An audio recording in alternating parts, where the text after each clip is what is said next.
Hola a todos. Hoy en el podcast de hoy tengo un invitado muy especial, además amigo. Para mucha gente, para los más jóvenes quizás no os suene tanto, para los que sois de mi quinta y demás, pues por supuestísimo que lo vais a conocer, que es Carlos Cabeza. Carlos Cabeza formó parte de la generación de oro del baloncesto español. De hecho, fueron campeones del mundo, ganaron el Mundial de Baloncesto en 2006, además ganaron el Europeo en 2009. Carlos se formó en las categorías inferiores del equipo de Unicaja, de aquí de Málaga, con el cual ganó una Copa del Rey en la temporada 2004-2005 y una Liga ACB en la temporada 2005-2006, como digo, con el Unicaja.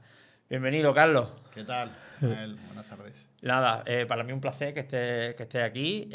Yo a Carlos llevo conociéndolo un tiempo y bueno, yo sé que muchos de vosotros, como digo, sobre todo los de las generaciones más de mi quinta y por ahí, pues, bueno, pues saben todos quién eres de sobra y todo aquello que conseguiste, bueno, tú como persona y lo que conseguiste también con la selección y demás, que fue un hito. Y para los más jóvenes, pues vamos a poner algunas imágenes, ¿no? De por ahí de Carlos para que la gente lo localice y le animo a que indague un poco en su historia y demás. No eres muy asiduo de las redes sociales, no, yo te sigo en redes sociales y no eres una persona que tenga mucho, que le dé mucha caña a redes sociales, pero bueno, sí que hay por ahí pues, un montón de entrevistas contigo, de vídeos y demás, ¿vale? Campeón del mundo con la selección española en el Mundial de Japón de 2006, ganando la final a Grecia junto a jugadores súper conocidos como Pau Gasol, Calderón, Carlos Navarro, Garbajosa. ¿Qué se siente cuando uno es campeón del mundo, cuando uno gana el Mundial? Bueno, yo creo que eso es el sueño de todo cuando eres niño.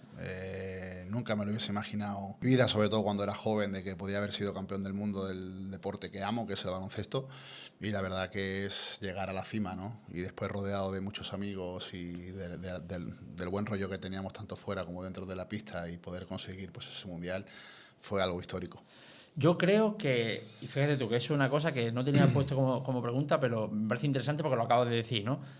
Yo creo que el buen rollo que teníais entre vosotros se percibía de alguna manera. Los que lo veíamos a través de la pantalla, de alguna forma percibíamos que había buen rollo entre vosotros. Más allá de que hubiese alguna rencilla o algo, pero sí que se percibía ese buen rollo.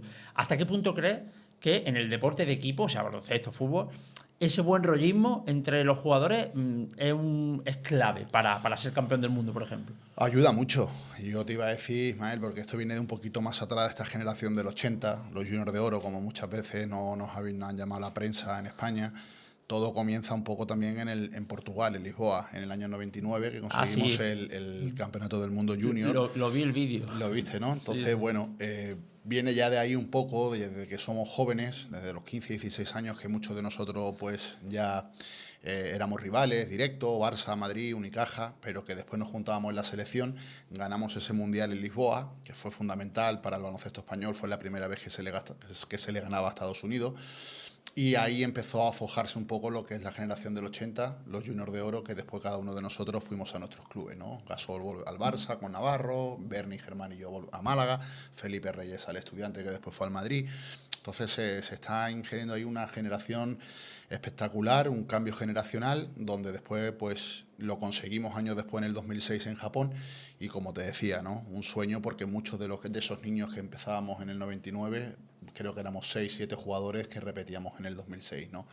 Entonces yo creo que es fundamental en el deporte en sí, en la vida, siempre el buen rollo, el trabajar con ese entusiasmo y después poder tomarte una Coca-Cola, una cerveza o jugar a las cartas como hacíamos, pues yo creo que eso al final se refleja mucho en el campo.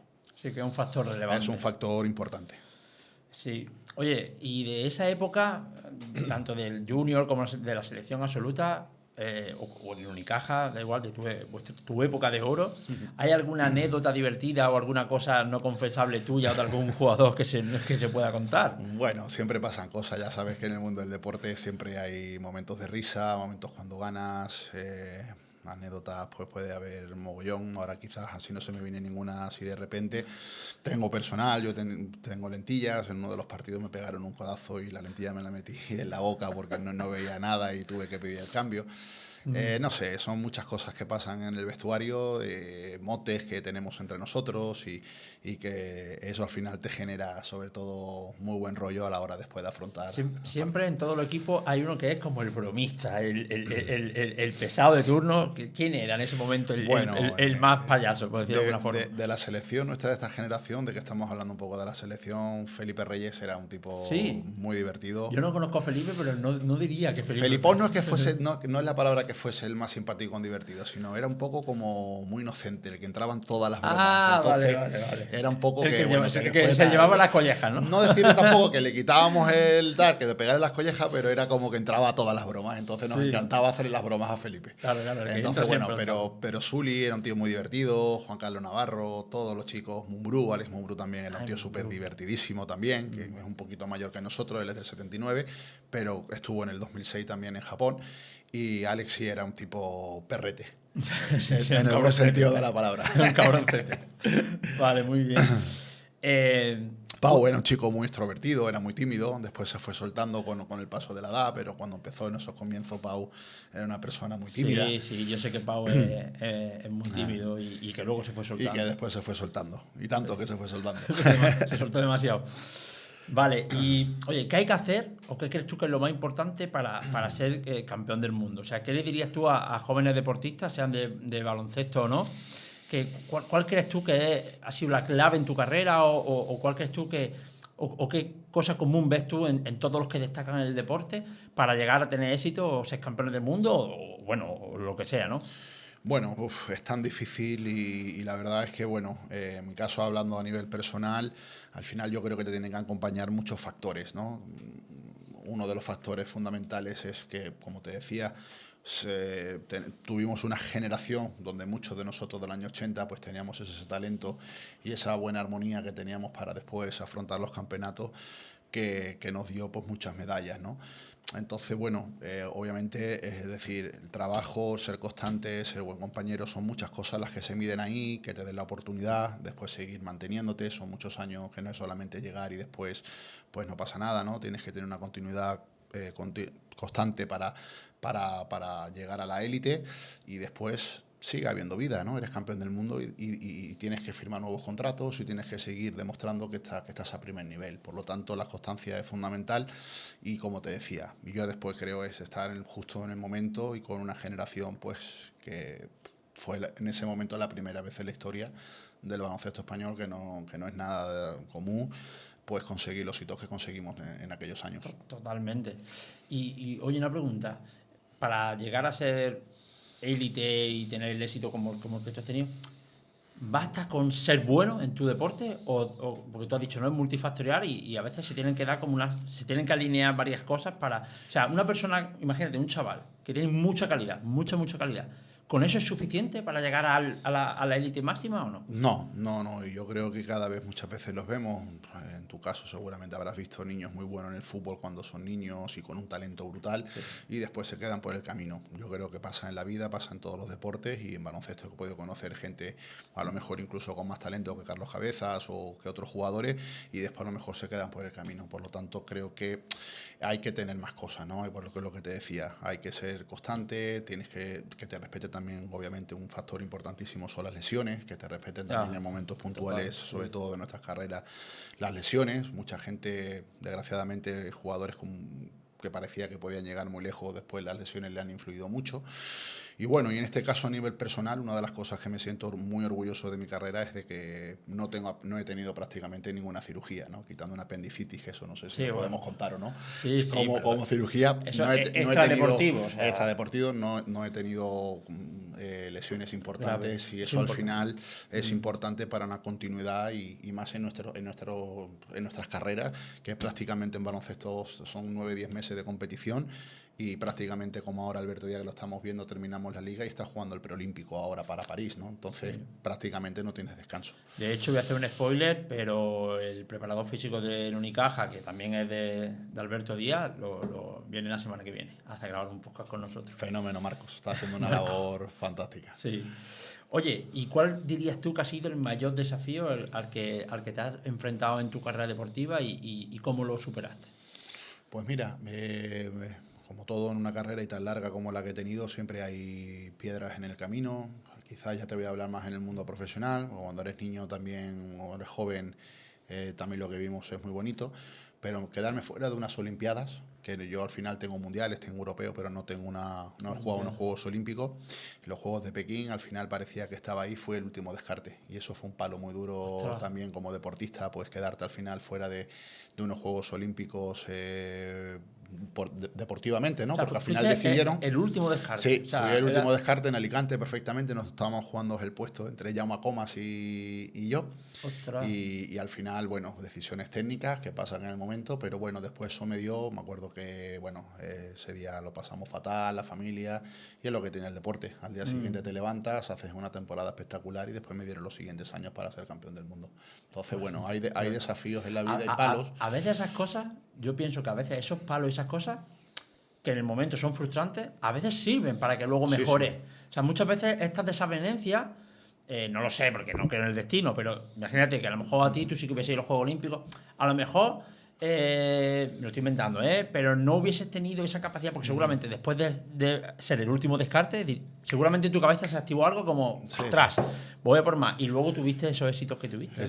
Es así, y el deporte y la vida en general es caerte, levantarse, y al final es una de las cosas que siempre pues, he podido admirar, que muchas veces cuando has podido tener una pequeña lesión o una lesión o quedarte fuera de un tema que te hacía mucha ilusión, como en este caso eran los juegos, he seguido mi carrera, he seguido mi camino y al final he conseguido objetivos y títulos que nunca pensaba que podría haber ganado. Claro, nunca te lo imaginas. Nunca te imaginas, y sobre todo cuando eres niño, ¿no? Cuando te decía, voy a ser campeón del mundo de las canicas, y tú decías, bueno, de lo que seas, al final, pues mira. Y hoy una cosa muy importante que no hemos nombrado, hemos sido campeones del mundo de veteranos también el año pasado, con un grupo de aquí de Málaga también. Sí, me acuerdo que lo comentaste. Que lo comenté, o sea que esto es como un pequeño detalle. O sea que todavía seguimos dando guerra. Pero todavía a los chavales que sois más jóvenes, que no lo conocéis, tenéis que seguirlo. Vale, una pregunta, porque yo siempre el ámbito psicológico siempre me sorprende, o sea, siempre me ha llamado la atención. Yo como nutricionista, de deportista de élite, lo veo mucho, ¿no? Lo veo mucho. Yo no soy psicólogo y evidentemente pues yo le ayudo hasta donde puedo, pero no puedo llegar ni por competencia, ni porque ni puedo, ni sé, ni debo, ¿no? Pero yo siempre me llama la atención mucho todo lo que tiene que ver con la psicología y la salud mental. Y es brutal, ¿no? La presión a la que muchos deportistas estéis sometidos. Te imagínate, ¿no? Jugar una final del campeonato del mundo, ¿no? O tal. ¿Cómo lidiabas tú con esa presión? O cuéntanos también si alguna vez esa presión te consiguió sobrepasar. Tenemos el caso reciente de Ricky Rubio, que ha tenido una baja por depresión y demás, y los deportistas de élite no solamente no es que no sean ajenos a los problemas de salud mental, sino que tienen que cargar muchas veces con una presión tremenda, que no es fácil. ¿Tú cómo llevabas eso? Bueno, es verdad que desde que ya somos muy pequeñitos estábamos sometidos pues a una presión de tener que hacer todos los días lo que te gusta, después de competir, de ganarte el puesto, o sea, es un continuo, ¿no? Desde cuando yo ya soy pequeño recuerdo de que no, entendeme, no una presión de la vida, ¿no? Sino un poco por querer exigencia, autoexigencia, querer jugar, ¿sabes? Querer destacar. Entonces, bueno, siempre lo he llevado a nivel personal con mucha naturalidad. Siempre he tenido en casa, mi padre ha sido también jugador profesional, siempre he tenido en casa grandes ayudas también. Pero es verdad que ahora quizás en esta etapa de mi vida que estoy retirado y que estoy como embajador del club, ahora sí que veo que el aspecto de coaching, psicólogos, demás, están mucho más en los equipos y veo que los jugadores es una herramienta más. Hace unos años ya se venía, yo en mi caso realmente lo llevaba con mucha naturalidad, siempre pues sabiendo lo que tenía que hacer, con mis mismas manías y demás, y la verdad es que es una herramienta que ahora hoy día y el aspecto también de la nutrición se ven cada vez más en los clubes y creo que es una herramienta ambas, todas las que estamos diciendo, súper importante para ahora, para una herramienta para el deportista. Yo también lo veo, en otros deportes, en el baloncesto y en otros deportes, hace unos años iba al psicólogo el que tenía un problema como muy severo o tal. Ahora la psicología forma parte no solamente de tratarte cuando estás mal, sino de, oye, estoy bien, pero puedo estar mucho mejor y mucho mejor con esto. Y la nutrición deportiva, que ahora haremos algunas preguntas, va así. Va así Vamos. porque ahora están viendo los clubes que la inversión que puede hacer en un nutricionista, un buen nutricionista deportivo, que lleve pauta lo más individualizadas posible, hace que mejore mucho el rendimiento, no solamente el rendimiento y la recuperación, sino que previene las lesiones, Exacto. que previene, es que te hace ahorrar dinero porque el nivel de prevención de lesiones que tiene la nutrición, o incluso el tratamiento, cuando hay una lesión, cuando ahí se aplica una buena alimentación, se acorta muchísimo el tiempo de recuperación y esto se puede traducir también en un ahorro económico por otro lado, ¿no? Qué pena no haberte conocido 15 años antes. Hombre. Para tal. Porque yo era un torete, era fuerte, no me lesionaba. Sí, pero la verdad que yo nunca he grande. tenido. Sí. No he tenido nunca una nutrición como ahora hemos visto, te hablo de baloncesto, como Campazo, que empezó un poco con una dieta y una nutrición específica y a él le ha ido muy bien y fíjate hasta dónde ha llegado.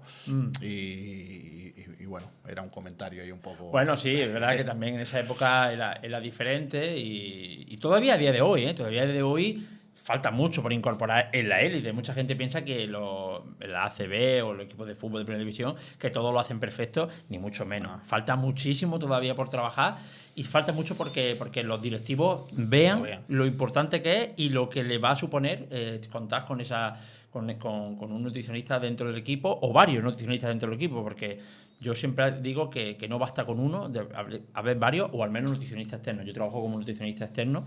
No me vinculo, hasta la fecha no me he vinculado a ningún club, ni de baloncesto, ni de fútbol, ni de nada. He tenido propuestas, pero de momento no he aceptado ninguna. Vale, otra pregunta.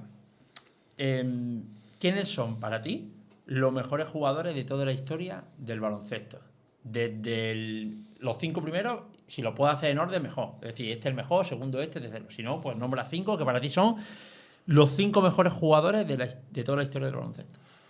De toda la historia, o sea, que no tiene que ser de la generación nuestra, ¿no? No, de no. todo... Y no hablo de español, o sea, de general, de americano, me da igual. He jugado con tantos y he compartido con tantos que en estas cosas siempre te quedas ahí, ¿no? Y después con alguno tiene más feeling, pero bueno, te voy a hablar del base, de la posición que yo siempre pues me fijaba cuando era niño, porque yo sabía que muy alto no iba a ser, que ibas a jugar de base. Entonces siempre me fijaba pues en estos jugadores, ¿no? En esa época cuando era niño y me veía muy reflejado con Sasha Djordjevic, un jugador serbio, ha sido de los mejores jugadores de Europa, jugó en el Barça, en el Madrid, un tipo con un carácter y un temperamento tremendo, que siempre pues yo tendría entre 15 y 16 años, que ya era una edad que yo ya me empezaba a fijar un poquito más en mis ídolos y tal. Te fijaba en él. Y me fijaba mucho en él, ¿no? Después, en la posición de escolta, han habido grandes históricos, pero bueno, yo me voy a quedar con la Bomba Navarro, ¿vale? Porque al final es crack y nos conocemos desde que tenemos 13 años, nos ha tocado sufrirlo en el Barça en categorías inferiores y después compartir otros éxitos en la selección, pero tenemos una relación magnífica y Juan Carlos pues ha sido jugador fundamental en esta generación y en el baloncesto español, mundial diría yo. Así que en la posición de escolta la Bomba. De 3 en la posición de alero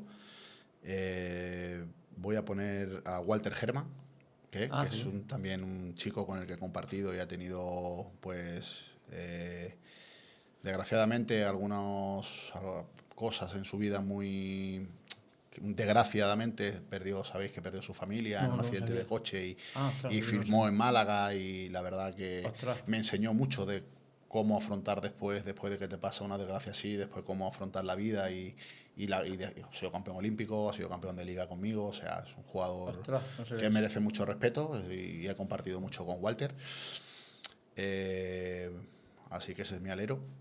De 4 me voy a quedar con Jorge Garbajosa, que hizo historia en Málaga, jugamos unos años en Unicaja y nos sacó campeón siendo uno de los jugadores. Yo ahí era súper fan del baloncesto y del Unicaja, yo era muy fan de esa época y me acuerdo mucho del Garbajosa. Sí. Y Jorge es también entrañable, un buen amigo, lo hemos tenido presidente de la federación, ahora está también de presidente de la FIBA y también he compartido grandes momentos con él. Y de 5 me quedo con el Gran Gasol, con Pau, que ha sido también un jugador que he visto su evolución desde pequeño. Y ha sido algo descomunal a donde ha llegado, consiguiendo esos anillos con los Lakers y el ejemplo como es, ¿no? Para nosotros en España, quizás con Rafa Nadal, de los deportistas más influyentes, yo creo que del deporte español. Y que está ahora llevando una lucha, una campaña contra la obesidad infantil, que no sé si Brutal, lo sabéis, brutal, que sí, está sí. con un programa Siempre que por la brutal. labor, ya sus padres, Agustín, así, ya venía del mundo de la medicina, Pau estaba Sí, estudiando ¿verdad? medicina y siempre ha sido un chico que siempre la labor humanitaria siempre la ha llevado por bandera. Oye, no has mencionado ningún americano, ¿no? Bueno, Que me has dicho que no me me has digas dicho de Michael todo. Jordan. Me he ido al final, es lo que te digo. Al No, final, no, como está he claro jugado que te con puede. gente tan grande, he podido. Pero obviamente Sí, sí. Michael Jordan ha Está sido el bien, referente de lo todo. prefiero, quede prefiero claro. que diga. Pero claro, He digo, o sea, sido, ningún americano. he ido un poco más a lo de Decía el la corazón. patata. Vale, está bien, me gusta eso. Oye, una pregunta ahí un poco morbosa, ¿eh? Si Venga. se puede responder, si no, pues no. ¿Tiene alguna rivalidad especial con algún equipo o algún jugador? O sea, algún equipo que diga, joder, a este siempre quería ganarle y era como algo más personal. O algún jugador con el que diga, joder, este me quiero machacarlo. Bueno, siempre en baloncesto Venga, es verdad mójate. en baloncesto es verdad que es todo muy es sano, pero obviamente dependiendo del momento de la carrera, en el momento en el que esté, siempre tiene tu competencia, ¿no? Por ir a la selección o algún equipo, ¿no? El Tau de aquellos años con aquí en Unicaja, los 2003, 2004, que era un poco nuestra oveja negra, de que nos metieron ese año en el 2002, nos metieron 3-0 en la final y después en el 2006 se la devolvemos. Siempre hay piques, ¿no? Me acuerdo también un pique muy sano deportivamente con Pablo Prigioni también en esos momentos, que siempre era argentino, que le gustaban hablar. A mí esos partidos me encantaban y siempre tenía pues ese tipo de rivalidad. Pero no tengo ninguna así que te diga este tipo tal. Sí. No, más quizás en el momento y por querer ganar que por otra cosa. Sí, rivalidad sana, ¿no? Sí. Vale. En el 99, como junior, la selección española le gana a Estados Unidos. La gran Estados Unidos, Lisboa fue, ¿no? A nivel absoluto, ¿no? De tal. ¿Es posible ganarle a Estados Unidos? Porque yo recuerdo varios partidos de España con Estados Unidos y era como que lo máximo que podíamos hacer era acercarnos un poco ahí al marcador y luego ya hacían pa, y se iban y siempre detrás y era como que es imposible, parece que era imposible. No digo imposible, evidentemente siempre es posible, pero ¿hasta qué punto es posible ganar a Estados Unidos? En mundiales se le ha podido ganar. Es verdad que ellos su momento más importante son las Olimpiadas, que van con todas las estrellas. Y hemos estado muy cerquita. Sí, 2 años y sobre todo un año, las de Pekín, estuvimos muy cerquita de ganarle. O sea, con Kobe, o sea, con... Yo hubo un año, que no sé si es el que estás diciendo, que yo recuerdo que era verano, era agosto, sí, siempre es sobre esta fecha. Y no sé si eran Olimpiadas o no sé qué era. Y era como que venga, que parece, Sí. y Es lo más cercano que quizá España y tal, y tiene mucho mérito porque van todos los jugadores, ya sabes que la NBA es la mejor liga del mundo. Sí, estaba Kobe, estaba Kobe Bryant, estaban prácticamente todas las estrellas, Stephen Curry, estaban todos, ¿no? Sí, entonces, bueno, acercarte pues a ellos, es verdad que ahora yo creo que el baloncesto europeo, cada vez por el físico y por cómo se trabaja, creo que estamos más cerquita. De hecho, ahora los últimos MVP de la NBA son jugadores europeos, ¿no? Como es Jokic, como ha estado a punto de hacerlo ahora Luka Doncic. O sea que, que bueno, parece que se está ya democratizando, parece que globalizando un poquito más eso. Yo creo que eso ya en principio la envió Fernando Martín en aquella época, que era uno de los primeros españoles que estuvo en la NBA. Y después, obviamente, Pau Gasol abrió mucho ese camino con Tony Parker, con Nowitzki, y ya cada vez el jugador europeo prácticamente a la que destaques estás entrando en algún equipo de NBA, ¿no? Hemos visto muchos jugadores españoles allí. Exacto. Oye, me estoy acordando, se me venía a la cabeza, no sé en qué partido fue, España contra Estados Unidos. En ese momento Pau Gasol y Kobe Bryant eran compañeros de equipo en los Lakers y al poco de empezar el partido Kobe Bryant le pega un hostiazo, un empuje a Pau Gasol que lo tira al suelo. Sí. Y es como diciendo, ojito que aquí no somos amigos, ¿no? Exacto, ¿no? Hay un documental y muchos programas y Pablo contaba siempre que bueno, ellos se amaban, eran como hermanos. Y Kobe tuvo una reunión antes de empezar la final y dijo, la primera falta fuerte la voy a dar yo. Y fue a Pau y se ve cómo va y rompe el bloqueo y le mete ahí. Pero fue por él, se hizo un placaje. Fue como para que dije, no, claro, ves la cara de los americanos y dice, esto no va a dar, aquí no hay amigo. Yo creo que Pau diría, me pongo las pilas aquí. Esa es la mentalidad bamba, como le llaman de Kobe, ¿no? Sí, o sea, una mentalidad brutal lo que dejó este tipo y Pau siempre lo cuenta y han habido muchas historias ahora sobre eso. Qué genio, ¿eh? Kobe Bryant. Un genio. Que en paz descanse. Que en paz descanse. Ahora, a día de hoy, eres embajador del Unicaja, ¿no? Sigue vinculado, por lo tanto, al mundo del baloncesto. en tu opinión, ¿crees que ha cambiado mucho el baloncesto en los últimos años? Podríamos enfocarlo a dos partes, ¿no? Un poco como el baloncesto en sí, como concepto. A mí me interesa más, pues, por lo que ya lo hemos mencionado un poco antes, ¿no? Si los aspectos físicos, la alimentación, ¿cómo ves tú un poco cómo está evolucionando el baloncesto? Bueno, el baloncesto está evolucionando como toda la vida, ha evolucionado y yo ya hace 3 años que me retiré, pero estoy muy metido ahora también en el día a día de la estructura del club y lo que hablábamos, lo he visto mucho más metido que en la época que hice hace 15 años cuando estaba yo en el club, con el tema de la nutrición, ¿vale? Con el tema de ¿No? tener charlas de psicología. Motivación, tal, sí. Y yo creo que eso pues lo estamos haciendo a nivel, te hablo más de Unicaja, de oídas, sé otros clubes que también lo hacen y lo hacen también bien, pero en nuestro caso Marcos está haciendo una labor fantástica para el tema de, sobre todo de prevenciones de lesiones, que va un poco todo ahí, con el tema de los minutos. No hay un jugador que juegue más de 25 o 24 minutos. Sí, controla la carga de cada jugador. Una carga, eso hace un trabajo prácticamente diario y por la noche de carga de jugadores. Yo muchas veces con el presidente o con algún amigo cuando estamos viendo los partidos vemos que un jugador ha metido 3 seguidas y que está caliente y que tal, y digo, joder, me resulta, ¿por qué lo cambio ahora? Claro, ahora que está... Digo, las cargas, son las cargas. Sí, sí. Y es un poco ahora esa manera que quizás a nosotros nos ha venido fantástico. Se han visto como este año en Unicaja han habido poquitas lesiones, que se ha mejorado en ese aspecto. Y bueno, en eso quizás veo un poco que hay un poco más de miramiento más por el jugador. Veo que al jugador ahora se le cuida... La tendencia a evolución siempre. Sí, ocurre en todos los deportes y al final dentro de nuestro campo, ¿no? Vosotros sois los jugadores, estáis ahí, los que nos dedicamos a la nutrición, a la preparación física, vemos cómo la evidencia científica aumenta, cómo cada vez estamos más formados, cómo cada vez sabemos más cosas de cómo gestionar ciertas cosas que antes pasaban desapercibidas. Y ahí están los datos. Yo que leo estadísticas y veo datos, leo estudios, es brutal. O sea, yo muchas veces digo, me encantaría que directivos de equipos, de todos los deportes, viesen estas cosas, porque, y además yo siempre digo, el que lo hace primero golpea 2 veces. Los que primero empiezan a invertir en ciertas cosas van a ver cómo esa evolución mejora. En tu época, ¿vale? Que esto todavía no estaba tan desarrollado, ¿cuidabais la alimentación o pasabais, comíais lo que pillabais? No, siempre cada uno conocía su cuerpo y sus tendencias y ya también nos cuidábamos, ¿no? No es lo mismo ahora en el momento en el que estoy de mi vida que cuando tenía que competir y nos daban unas pautas y incluso ya los últimos años ya también teníamos un nutricionista y la verdad es que personalmente a mí me gustaba mucho cuidarme y saber lo que me venía bien en el momento para poder competir y sentirme fuerte. Claro. ¿Y con temas de suplementación? ¿Tomabais suplementación? También había suplementación, nos ayudaba mucho para después descansar, me acuerdo para el que necesitaba, no sé si digo nombres, carnitina, para, bueno, que nos daban suplementos, después para las recuperaciones. La carnitina que no sirve para nada. No sirve para nada, bueno, yo por eso digo no me atrevo a decir, pero recuerdo que nos daban no pasa nada, si es normal. O para diferente y tal, pero te digo que siempre de alguna manera, y eso siempre teníamos cosas para activarnos, para recuperar y demás.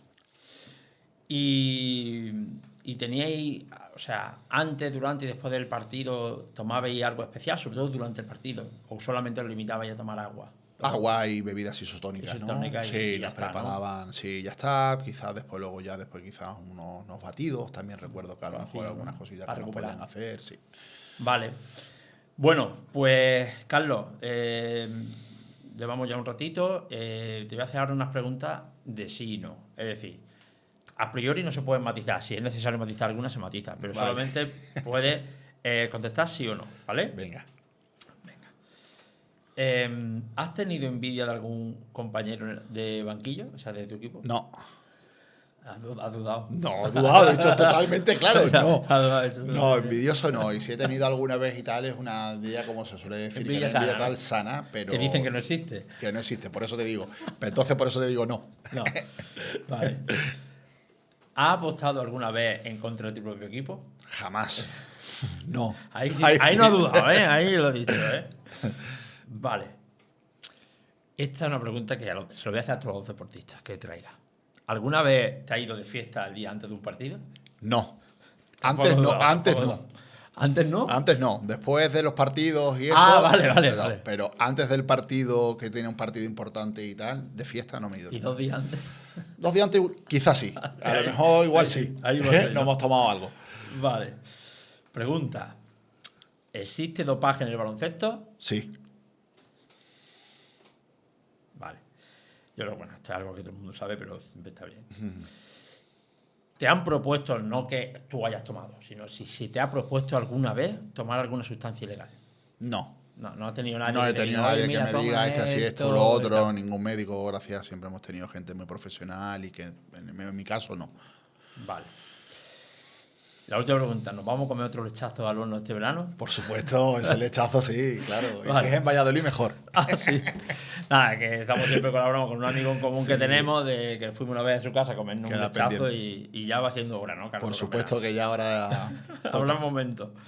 Bueno, pues hasta aquí el podcast de hoy con Carlos Cabeza. Para mí es un honor tenerte por aquí. Uno de mis objetivos de traerte, entre otras cosas, es por eso, porque sé que hay gente más joven y demás, o que no sea tan fan del baloncesto, y que a partir de ahora pues, busque en Google Carlos Cabeza, que vea ahí partidos de esa época, de esa generación de oro del baloncesto español, que yo lo recuerdo con mucha emoción porque nos diste mucha alegría. Y nada, estamos en contacto y seguimos hablando, Carlos. Ismael, ha sido un placer estar aquí en tu casa, en tu podcast, y la verdad que me he sentido muy cómodo y espero que la gente le guste y que sigas en esta plataforma creciendo como lo eres, que eres un crack en la noticia. Crack tú, que eres campeón del mundo. Yo soy un Mindundi. Un placer. Venga, hasta luego.